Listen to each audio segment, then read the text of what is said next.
ఈ చెట్ల కిందనే చల్లగా ఉన్నది కాదే, ఇంట్లో బాగా ఉడకపోతుంది. అవును గాని అందరూ మీ చిన్నమ్మ కొడుకు పెళ్లి పీటల మీద దాకా వచ్చినాక నువ్వు చేయబట్టే క్యాన్సల్ అయిందని అనుకుంటాను. ఏమైంది? నేనేమన్నానే, మా తమ్ముడు గాడే మిత్రుడు వాడి చేసుకున్నాడు. ఏమైంది ఏమైంది అసలు?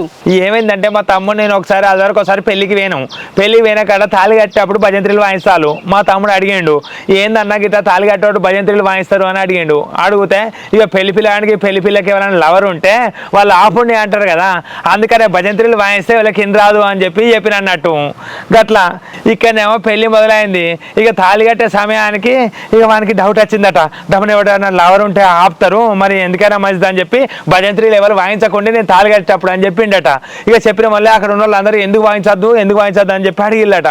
అడిగిన వాళ్ళే వీడు చెప్పిండట, గిట్ల ఎవరైనా లవర్ ఉంటే అత్తరు, మరి పొలకెవరైనా లవర్ ఉండొచ్చు, అత్తరు కావచ్చు, అందుకని ఆగమన్నా అని చెప్పి వీడు అన్నట. ఇప్పుడే ఇంత అనుమానిస్తాను, పెళ్ళైనాక ఇంకెంత అనుమానిస్తావా అని చెప్పి ఆ తాళిగట్టుడు సగంలో ఆపి నడువు ఇస్తాడు, వెళ్ళిపో అన్నారట. ఇక వీడిని గట్లా జరిగింది.